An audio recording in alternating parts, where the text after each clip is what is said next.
बिस्मिल्लाहिर्रहमानिर्रहीम। अस्सलाम वालेकुम student ICS part first chapter number 3 lecture number 3 के साथ मैं हूं Mohammad Safdar Dobby.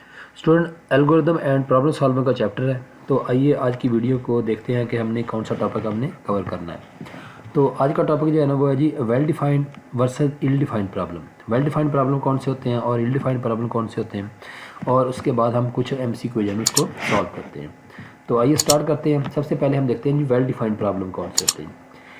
A well defined problem is the problem where everything is clear, यानी कि ऐसे प्रॉब्लम जिसके अंदर हर चीज़ जो है ना क्लियर होती है। These problem have clear goal, clear input, clear process and clear output. यानी कि स्टूडेंट ऐसे प्रॉब्लम जिनके अंदर आपको यानी गोल भी क्लियर हो कि आपने क्या करना है, आपकी इनपुट भी क्लियर हो और आपका प्रोसेस भी क्लियर हो और आपकी आउटपुट भी क्लियर हो, तो ऐसे प्रॉब्लम को हम वेल डिफाइंड प्रॉब्लम कहते हैं। अब इसके अंदर एक एग्जांपल देखते हैं। जैसे हम कहते हैं हमने ऐड 2 नंबर, 2 नंबर ऐड करने हैं। अब इसके अंदर हमें पता है कि हमारा गोल क्या है, 2 नंबर को ऐड करना है। हमारी इनपुट क्या है, यानी कि 2 नंबर हैं। प्रोसेस क्या है, वो यानी कि 1 नंबर को दूसरे नंबर के अंदर ऐड करेंगे और उसके बाद आपकी आउटपुट है वो भी क्लियर है। तो आइए स्टार्ट करते हैं, एग्जाम्पल को थोड़ा सा देखते हैं। तो यह देखिए हमारी एग्जाम्पल क्या है, ऐड 2 नंबर। क्लियर गोल है हमारा, find the sum of number, यानी कि गोल हमारा क्या है, यानी कि हमने फाइंड करना है 2 नंबर का सम लुक करना है।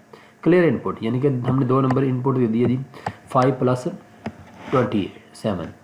और प्रोसेस क्या जी, ऐड 2 नंबर, यानी कि 15 और 27 को ऐड किया और रिजल्ट आपका क्या आ जाएगी 42। और आपकी आउटपुट क्या आ जाएगी, यहाँ पे 42 आपकी आउटपुट आ जाएगी। ये भी आपकी क्लियर है।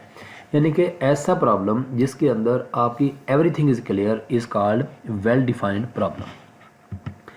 एक और एग्जांपल इसकी देते हैं जी, हम कहते हैं जी विड्रा कैश फ्रॉम ATM, यानी कि आपने किसी ATM से के ऊपर से अपने कैश विड्रा कराना है, पैसे निकलवाने हैं। तो ये आपका वेल डिफाइंड प्रॉब्लम कैसे है। क्लियर गोल है जी आपका, get cash from your bank account, यानी कि आपका गोल क्या जी, आपने अपने अकाउंट में से कुछ कैश जो है ना वो निकलवाना है। क्लियर इनपुट है जी, ATM card, pin code, amount to withdraw, यानी कि आपकी इनपुट क्या बन जाएगी, आपने एक तो ATM कार्ड जो है ना वो इंसर्ट करना है, उसके बाद आपने अपना पिन कोड देना है और उसके बाद आपने वो अमाउंट लिखनी है जो आपने विड्रा करानी है। अब इसके अंदर प्रोसेस क्या क्या है, insert card, enter pin code, select cash withdraw, उसके बाद क्या करना है, एंटर अमाउंट, टेक मनी। ये सारे स्टेप जो है ना आपके क्या बन जाएंगे, प्रोसेस बन जाएंगे। आपकी आउटपुट जो है ना वो क्लियर है और क्या आ जाएगी, कैश इन हैंड, और आपके हाथ में जो उसके बाद जो है ना कैश आ जाएगा। जितने पैसे आपने निकलवाए हैं वो आपको यानी मिल जाएंगे। तो इसके अंदर हर चीज़ आपकी क्लियर है कि आपने जो है ना क्या करना है, यानी कि बैंक्स में से एक पैसे निकलवाने हैं। इनपुट क्या है जी, आपका ATM होना चाहिए आपके पास पिन कोड होना चाहिए और उसके बाद आपके पास वो अमाउंट होनी चाहिए आपने विड्रा करानी है। प्रोसेस यानी कि आप कार्ड इंसर्ट करेंगे, पिन कोड देंगे, वो यानी कि ऑप्शन सेलेक्ट करेंगे जहाँ से आप यानी कि कैश विड्रा वाली, और उसके बाद अमाउंट लिखेंगे और टेक मनी। एक और एग्जांपल देखते हैं जी, सेंडिंग एन ईमेल, यानी कि आपने किसी को ईमेल सेंड करनी है। तो ये भी आपका वेल डिफाइंड प्रॉब्लम कैसे है। Send a message to another person, ये आपका गोल है, ये क्लियर गोल है। अब आपकी इनपुट क्या है जी, ईमेल एड्रेस होना चाहिए, आपके पास सब्जेक्ट होना चाहिए, वो मैसेज बॉडी यानी कि जो आपने मैसेज लिखना है वो होना चाहिए, और क्या आपके पास इंटरनेट कनेक्शन होना चाहिए। ये सारी आपकी क्या जी, आपकी इनपुट्स हैं। और प्रोसेस क्या बन जाएगा, ओपन ईमेल ऐप, यानी कि आपने जीमेल के थ्रू करना है या आपने याहू के थ्रू करना है या आपने किसके थ्रू करना है, वो आपने ऐप जो है ना उसको ओपन कर लेना। Type the recipient email address, यानी कि जिसको आपने मेल करनी है उसका आपने ईमेल एड्रेस टाइप कर देना है। Right the subject and message, वो मैसेज या सब्जेक्ट आपने टाइप कर देना है और उसके बाद क्लिक कर देना है सेंड मैसेज पे। तो आपकी आउटपुट क्या बन जाएगी, mail deliver to the recipient, और आपकी मेल जो है ना वो उस बंदे को तक पहुंच जाएगी जिसको आपने मेल भेजना चाहते हैं। तो ये सारी चीज़ें आपको क्लियर हैं। तो इस तरह ये भी प्रॉब्लम जो है ना आपका क्या बन जाएगा, वेल डिफाइंड प्रॉब्लम बन जाएगा। उसके बाद आता है दूसरा प्रॉब्लम है जी आपका ill defined problem. An ill defined problem is the problem where everything is not clear, यानी कि ऐसा प्रॉब्लम जिसके अंदर आपकी कोई भी चीज़ क्लियर नहीं हो, तो वो कौन सा बन जाएगा, आपका इल डिफाइंड प्रॉब्लम बन जाएगा। दीज प्रॉब्लम कौन कौन से है जी, गोल नॉट क्लियर, इनपुट इनकम्प्लीट या कन्फ्यूजिंग है, प्रोसेस क्या है जी आपका नो फिक्स्ड मेथड है जी, आउटपुट क्या है जी नो वन करेक्ट आंसर, यानी कि कोई भी नहीं ये कह सकता कि ये आंसर ठीक है या गलत है। तो ये सारी चीज़ें अगर आपके पास यानी कि क्लियर नहीं है तो आप कह सकते हैं कि ये आपका प्रॉब्लम जो है ना ये इल डिफाइंड प्रॉब्लम है। अब एग्जांपल देखते हैं, मेक यूर सिटी बेटर, आप चाहते हैं कि आप अपना जो है ना सिटी बेटर करना चाहते हैं, तो आपके पास गोल कोई नहीं है, no clear goal. Better how यानी कैसे बेटर होगा, साफ़ करने से, यानी कि अच्छी तरह साफ़ करने, या स्मार्टर से। इनपुट क्या है जी, no information about budget, population and problem, यानी कि आपको कोई यानी कि आपको इनपुट का भी नहीं पता।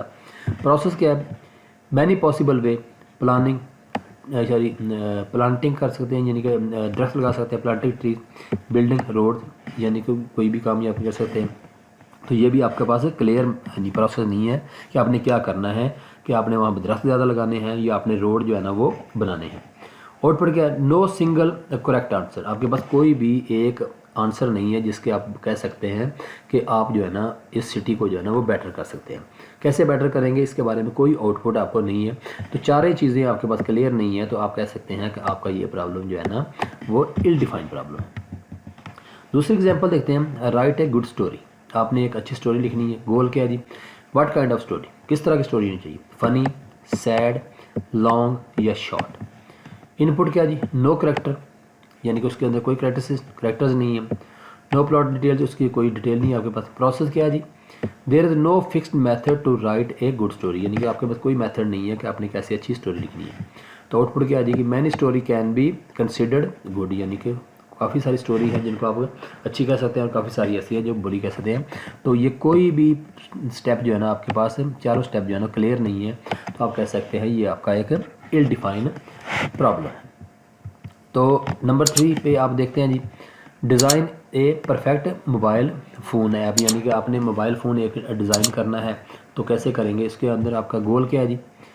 व्हाट इज़ परफेक्ट, परफेक्ट क्या होता है, स्मॉल, बिग, चीप, पावरफुल, इसके बारे में कुछ नहीं बताया गया, कोई यानी कि क्लियर नहीं है। इनपुट क्या है, not enough information about user need, आपके पास कोई इन्फॉर्मेशन नहीं है कि यूज़र को क्या क्या चाहिए। प्रोसेस क्या है जी, मैनी वे टू डिज़ाइन, काफ़ी सारे तरीकाकार हैं डिज़ाइन करने के लिए, एक तरीका तो नहीं इसके लिए। आउटपुट क्या है, डिफरेंट डिज़ाइन आर पॉसिबल, काफ़ी सारे डिज़ाइन हैं जो पॉसिबल हैं, यानी कि किसी एक के बारे में आप नहीं कह सकते कि कोई आपका एक गोल क्या है, इनपुट आपकी क्या होगी, प्रोसेस क्या होगा और आउटपुट क्या होगी। तो इस तरह आप कह सकते हैं कि ये प्रॉब्लम भी आपका जो है ना ये एक इल डिफाइंड प्रॉब्लम है।